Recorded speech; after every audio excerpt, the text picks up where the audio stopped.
it was found.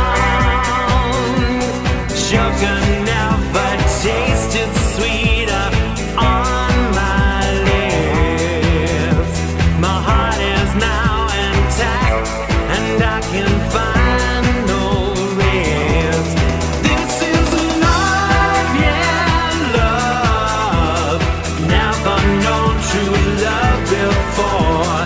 Seen so many counterfeits that left me on the floor. This is love, yeah, love. All will come to those who wait. Time it cannot know the bounds, and eras don't dictate. Hello and welcome to this week's episode of Xandermonium, the talk show that does indeed get you talking. I'm Xander Gibb, and on today's show, Xander's Soapbox, London Calling with Jeff Kristian and Soozi Chameleone, who talks to producer Dean Woodford. Betty Chipmonk gives us her breakdown of what's hot and what's not and watch the space, and a report from Israeli journalist David Weissman in Video Diaries. More to come in a mere moment. So you can interact with me via social media.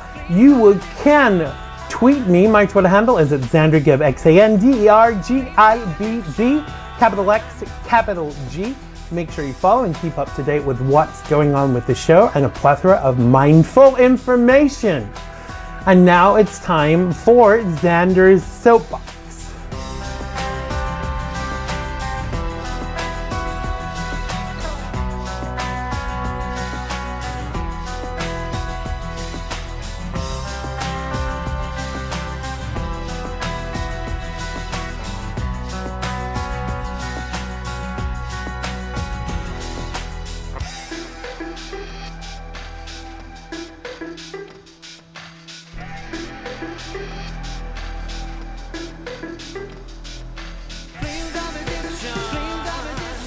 Are you a PC user and sick to death of how bad Windows 10 is? Me too. This has to be the worst product Microsoft has ever foisted on us. Now the initial upgrade seems to take forever, and then you are deluded into a false sense of security of it all being done. Oh no siree! In them next few days it wants to install updates. And if you leave them long enough, it forces you to update no matter what you're doing, even if you are live on TV.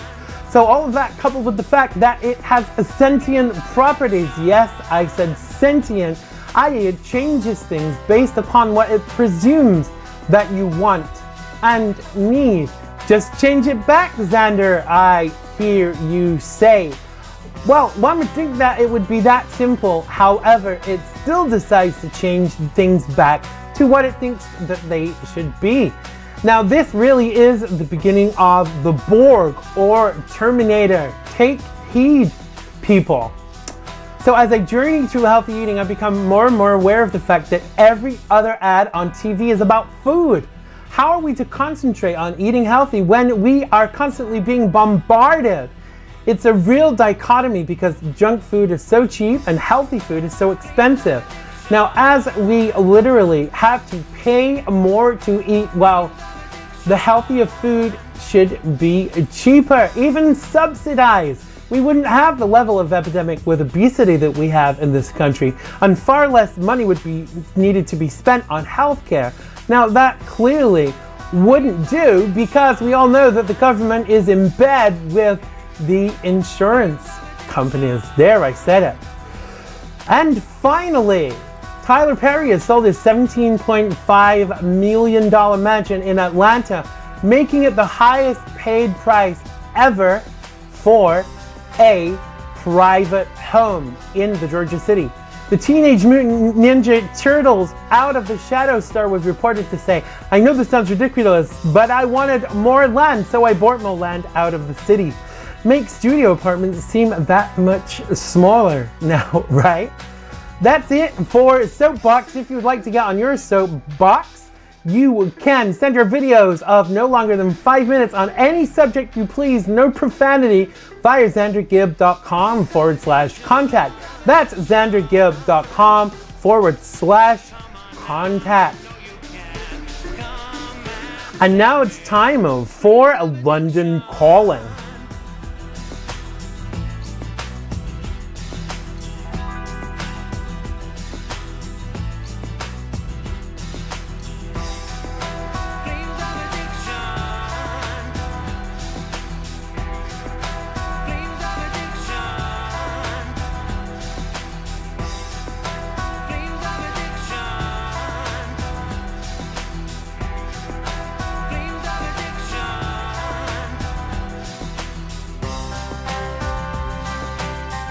So you know, last week we were discussing the movie Tomorrow, as in the movie entitled Tomorrow.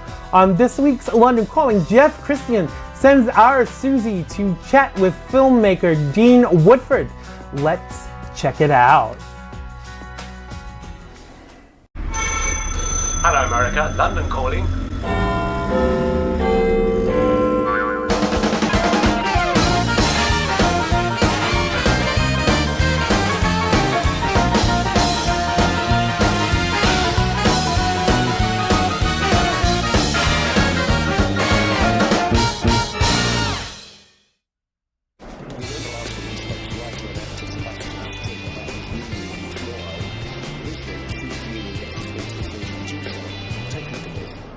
Thanks, Jeff. So today I'm joined by filmmaker extraordinaire, Dean Woodford. Hello.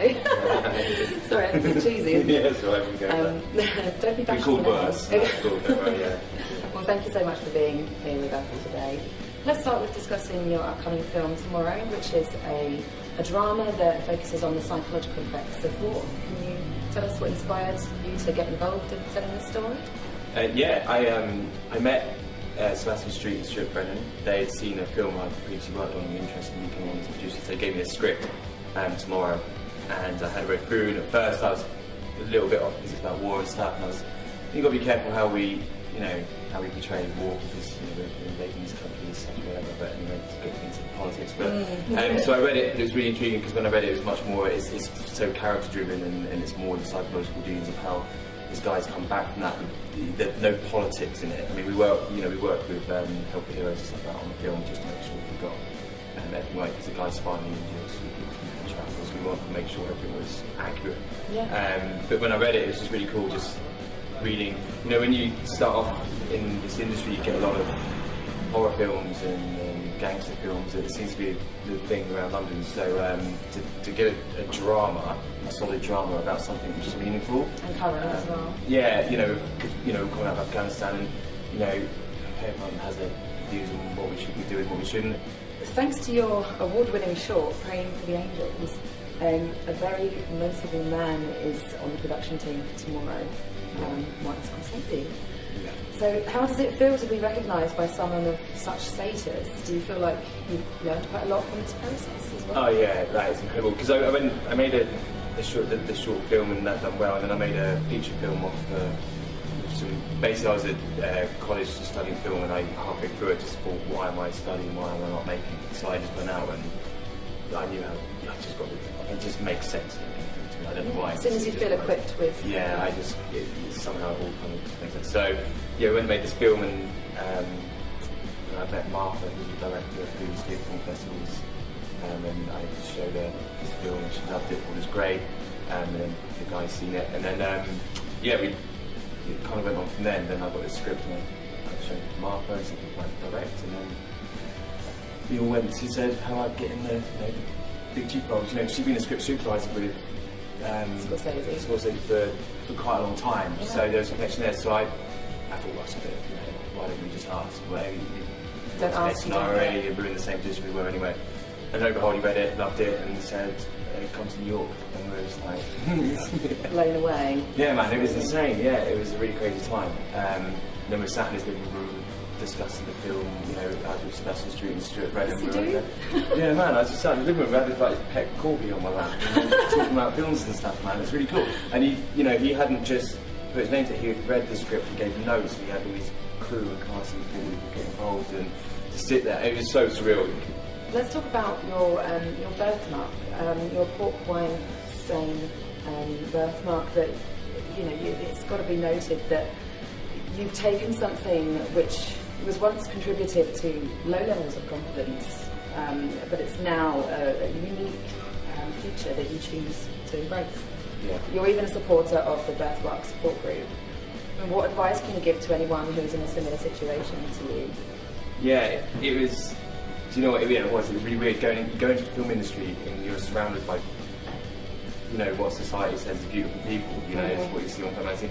But to go in there with, you know, a big red, I call it a Hellboy kind of thing, like, big red up. I think that's pretty cool. That's my fancy dress this year, man. I'm going to do it for Halloween.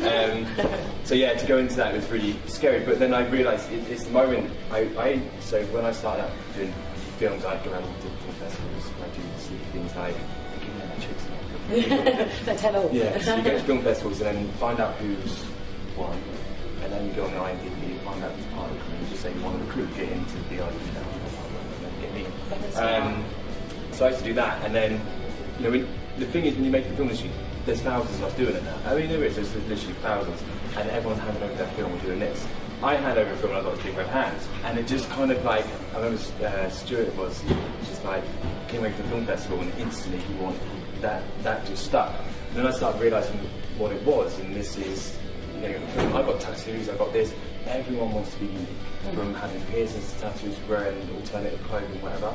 And I've got like this thing already, man. Like I've got this like red hand, right? You know, the success you've had in a relatively short space of time is astonishing. What do you credit for your success? If anything? I think first and foremost, I think what you see is I am not making films because of money and fame. I simply absolutely obsess over film. Like that's all I do. I watch films, and from small indies to, you know, and so when I get to meet these people, like I can chat, like openly, but I'm not there for money. It's the best way to be, though. Yeah, well, it's an art. Are there any goals that you have in mind that you'd love to achieve, despite the fact you've achieved so much already? Yeah, I now got a writing. So I've got more into my writing. I used to do comics and stuff. So, and I've got kind of like the backing of someone like Scorsese. It's given me the ability to be able to say, well, I want to do this, and people will be like, okay, yeah, let's take it seriously now. Listen to you now, because you've got that really cool. Yeah. So I've got a film, feature film which I've written and directed in the new year, which I'm really excited about. It's a very personal film. A lot of stuff. I just unleashed. I say it's like my little M&M that I've unleashed what I went through as a kid onto this film, and nothing people, you know, going for it. So like. That's it for this week. Back to you in the studio, Xander. That was London Calling with Jeff Kristian, Soozi, Chameleone, and filmmaker Dean Woodford. Be sure to check him out on social media and in his upcoming movie Tomorrow, produced by Martin Scorsese. London Calling is produced in association with Mr. Binks Media. Good old Mr. Binks. And now it's time for Watch This Space.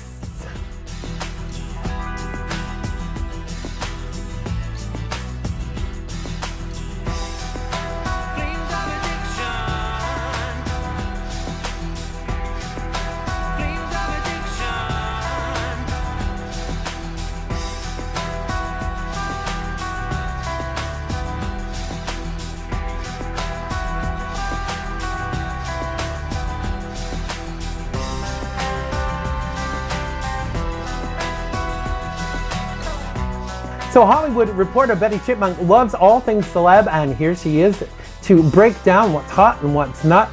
I give you the one, the only, the fabulous Miss Betty Chipmonk. Hello, you lucky people. Betty Chipmonk here, live from Beverly Hills for Xandermonium TV. It's been a very interesting week in Hollywood, Xander. And yes, I attended the Billboard Music Awards. They wouldn't let me in, but, you know, I still attended. The plethora of stars sewed into dresses, and Chris going into couture, and Dr. Luke let Kesha perform. How nice of him. They also had a presenter on the red carpet called Fat Jewish. I miss Joan Rivers. Meghan Trainor attended with her unphotoshopped apologetic self.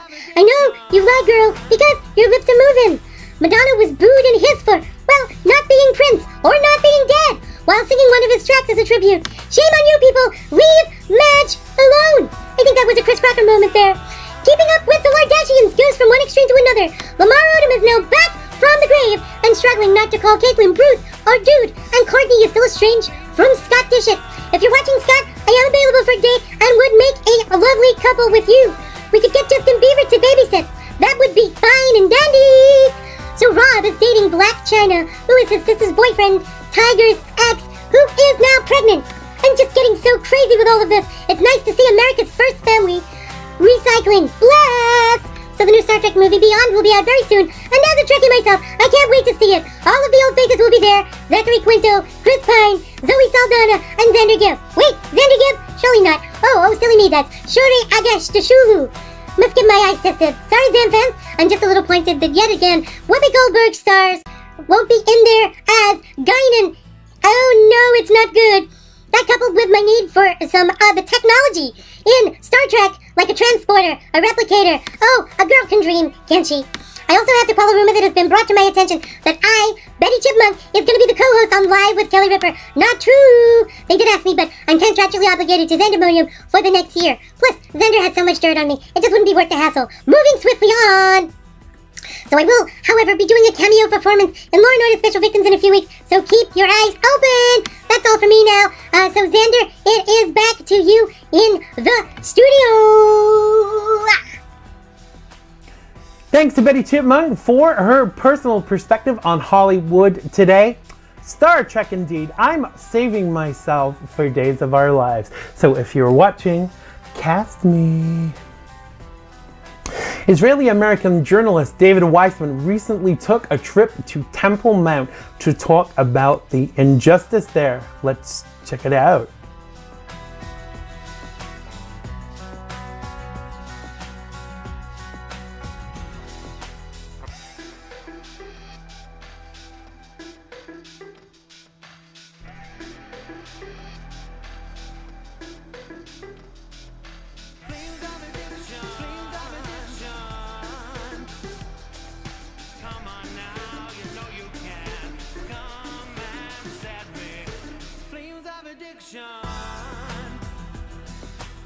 Hello everybody, we are at entrance getting ready to go into Temple Mount.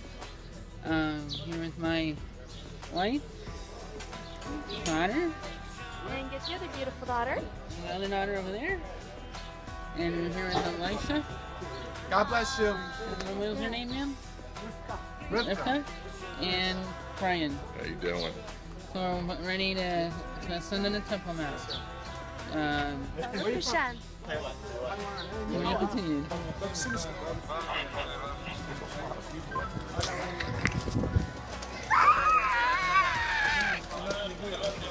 Hi guys.